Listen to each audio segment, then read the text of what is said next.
आपको भी सीखना है ना, चलो सिखा देते। आया, ठीक है, ये दोनों हाथ यहाँ पे, ये ऐसे, ये ऐसे।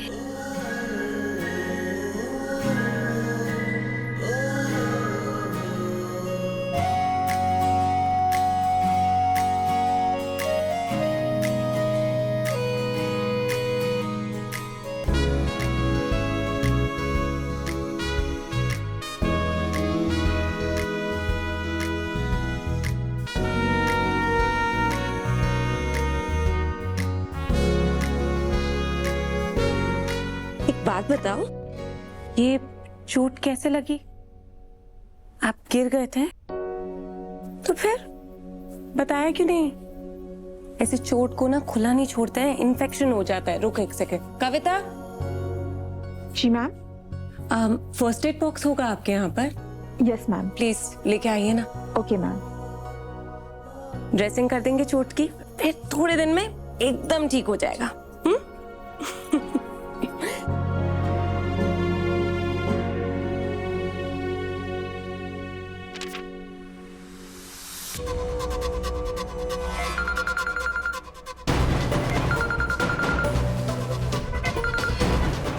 हेलो। हेलो शरद जीजू। यस, आप कौन? आप तो मुझे पहचानते नहीं हैं। मैं रुद्र की वाइफ बोल रही हूँ, देशमुख खानदान की नई बहू तपस्या रुद्र देशमुख। तपस्या, आपने मुझे कॉल क्यों किया? अब शादी में तो आप आए नहीं थे, तो कॉल तो मुझे वैसे भी करना था, लेकिन आज मैंने उस रीजन से आपको कॉल नहीं किया है। अब बात ही कुछ ऐसी हो गई कि मुझे आपको कॉल करना ही पड़ा। देखिए जीजू, आप किसी को भी मत बताइएगा कि मैंने आपको कॉल किया है।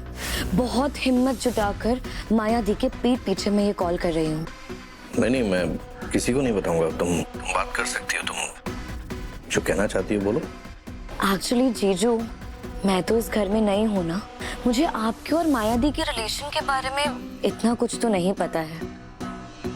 बस इतना पता है कि आप दोनों के बीच में जो भी है उसका असर गुंजन पर नहीं होना चाहिए। जीजू, मैं आपको क्या बताऊं, गुंजन ना आपको बहुत मिस करती है। वो तो चुप चुप कर रोती है, और मैं उस छोटी सी नन्ही सी जान को ना ऐसे रोते हुए नहीं देख सकती हूँ। एक मिनट, मैं आपको कुछ भेजती हूँ, आप अभी देखिए।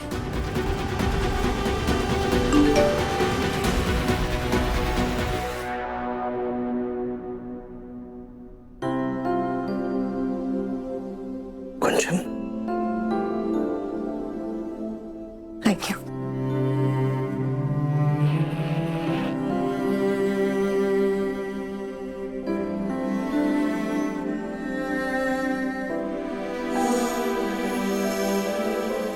सॉरी, अब आराम से करूंगी। बहुत आराम से।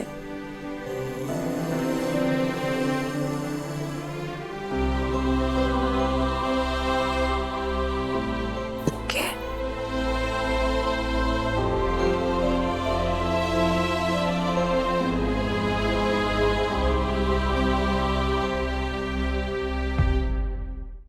जीजू, आपने देखा 24/7 उसका बस एक ही मोड रहता है, अपसेट। उसे कोई भी पूछेगा ना कि उसे क्या हुआ है, तो उसका एक ही आंसर रहेगा, वो बस अपने पापा को मिस कर रही है। और उसे जब चोट लगी, आपने उस फोटो में देखा ना, उसे चोट लगी, उसके तो आंसू ही नहीं रुक रहे थे जीजू। वो बस यही बोल रही थी कि अपने पापा को मिस करिए और कुछ नहीं। तो फिर मैंने सोचा मैं आपसे बात कर लेती हूँ, आपको कॉल कर लेती हूँ। और आप तो माया दी को जानते ही हो ना, उन्हें तो बस काम काम काम, बिजनेस बिजनेस बिजनेस, इसके अलावा कुछ और दिखाई नहीं देता है। उन्हें तो ये भी नहीं पता है कि गुंजन को चोट लगी है, वो रो रही है। मुझे तो गुंजन के लिए बहुत बुरा लगता है, पेरेंट्स के होते हुए वो इतनी इग्नोर्ड है। वो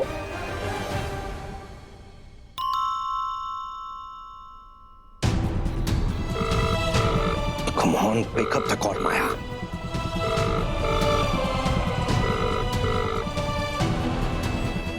बच्ची को ऐसे कैसे बोल सकते हो तुम माया? इतनी carelessness. Come on, pick up the call.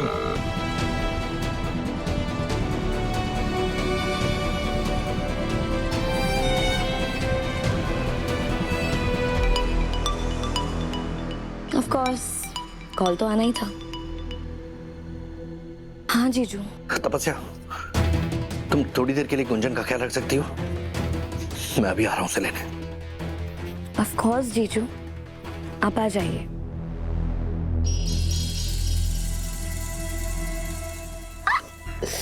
Yes Rudra, तुमने मुझे सिखाया था ना कि माया देशमुख से डायरेक्टली नहीं बढ़ना है, पर उसका रास्ता आज मुझे सासू मॉम ने दिखाया है। अब बॉम्ब तो मैंने प्लांट कर लिया है, बस उसके फटने का इंतजार है। देन बूम, आपके सारे सॉफ्ट स्पॉट्स एक ही बार में हॉट होंगे।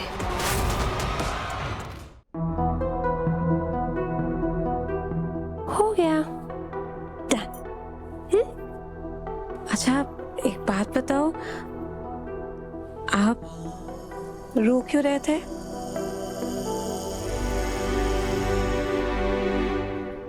मम्मा रो रही थी इसलिए आप सैड थे? मम्मा क्यों रो रही थी?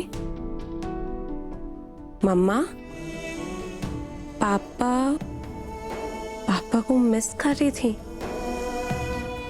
इसीलिए आप सैड थे।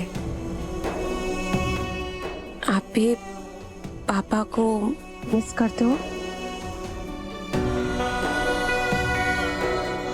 कोई बात नहीं, पापा जल्दी वापस आएंगे। माया ताई और शरद जी के बीच सिर्फ खामोशी नहीं है, कुछ अधूरा सा भी है, और उस खामोशी में शायद एक नन्ही सी जान अपना बचपन खो रही है।